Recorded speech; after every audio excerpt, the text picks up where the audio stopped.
Kutukan Raja Pulau Mintin, Kalimantan Tengah.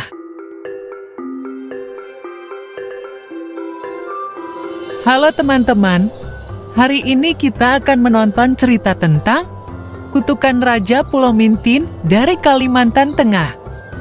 Dari kisah ini, kita dapat belajar untuk mempercayai, bertanggung jawab, mengakui kesalahan, menerapkan keadilan, belajar dari kesalahan, dan memahami pentingnya persatuan. Semoga kisah ini menjadi pengingat bagi kita untuk selalu bertindak dengan bijaksana dan bertanggung jawab dalam kehidupan kita. Alkisah pada waktu yang lampau, berdiri sebuah kerajaan di Pulau Mintin, daerah Kahayan Hilir, Kalimantan Tengah. Kerajaan itu dipimpin oleh seorang raja yang arif dan bijaksana, sehingga kerajaan itu menjadi masyhur dan makmur.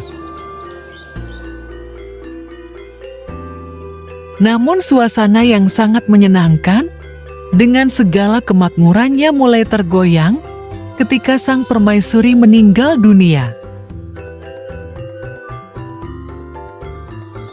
Peristiwa meninggalnya sang permaisuri tentu membuat sang raja sangat sedih.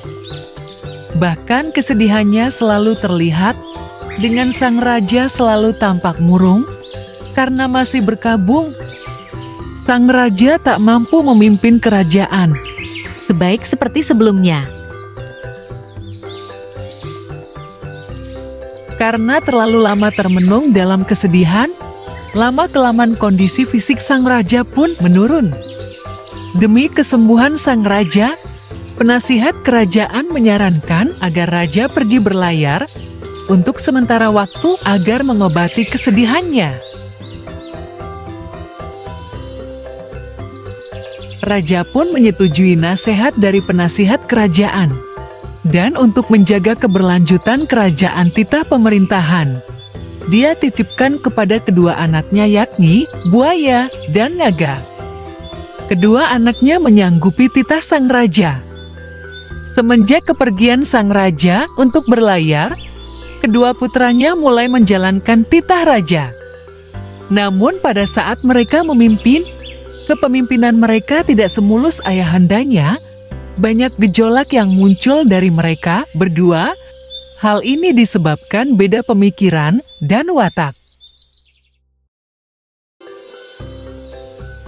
Naga mempunyai kelakuan buruk, seperti senang berfoya-foya, mabuk-mabukan, dan berjudi. Sedangkan lain sifat dari buaya, yang memiliki kelakuan baik seperti murah hati, ramah tamah, tidak boros, dan suka menolong. Perselisihan mereka timbul karena buaya sering marah dengan kelakuan naga yang menghamburkan kas kerajaan untuk kesenangannya. Terkadang buaya juga memberikan saran agar naga mengurangi kenakalannya dan fokus untuk memikirkan rakyat kerjaan. Tetapi naga tetap menghiraukan apa yang buaya katakan. Karena sulit dinasihati, itulah yang membuat buaya memarahi naga. Tetapi karena sifat naga yang bebal, dia tetap menghiraukan. Karena hal itu terus berlangsung, bibit perselisihan menjadi pertengkaran. Api permusuhannya semakin membesar, yang semula hanya pertengkaran biasa, sekarang perselisihan itu menjadi peperangan. Karena masing-masing anak raja tersebut memiliki pasukan yang loyal kepada mereka. Kedua pasukan sering terlibat peperangan yang memakan banyak korban jiwa di kerajaan Pulau Mintin. Di lain tempat, sang raja yang sedang berlayar memiliki firasat yang buruk tentang kerajaan yang ia tinggali untuk sementara. Ia punya rasa khawatir tentang kepemimpinan kedua anaknya ketika memimpin kerajaannya. Karena dihantui rasa khawatir, ia segera memutuskan untuk menyudahi pelayarannya dan kembali ke kerajaannya. Raja pun kembali dan betapa kagetnya ia. Apa yang selalu ia khawatirkan saat kembali pulang benar-benar terjadi kepada kedua anaknya. Betapa terkejutnya ia ketika menyaksikan bahwa kedua putra kembarnya saling berperang satu sama lain. Dengan sangat marah sang raja berteriak, "Hentikan! Kenapa kalian malah berperang dan mengabaikan perintahku? Apa kalian tidak mengerti apa yang kalian lakukan? Justru semakin membuat kerajaan hancur dan rakyat-rakyat menderita. Aku sudah tidak sanggup lagi, akan aku hukum kalian. Buaya aku kutuk kau menjadi seperti buaya sebenarnya yang hidup di air dan di darat. Karena kesalahanmu, maka engkau akan menetap di daerah ini. Tugasmu adalah menjaga Pulau Mintin. Sedangkan engkau naga, akan aku kutuk kau menjadi seekor naga sebenarnya. Karena sifat burukmu sejak dulu, engkau akan tinggal di sepanjang sungai Kapuas. Tugasmu adalah menjaga agar sungai Kapuas tidak ditumbuhi cendawan bantilo." Setelah mengucapkan kutukan, terjadi peristiwa yang sangatlah aneh. Tiba-tiba langit berubah gelap, diiringi dengan sambaran petir yang begitu mencekam, seolah alam menyetujui kutukan sang raja. Dan perlahan, si buaya berubah menjadi seekor buaya, sedangkan si naga berubah menjadi seekor naga.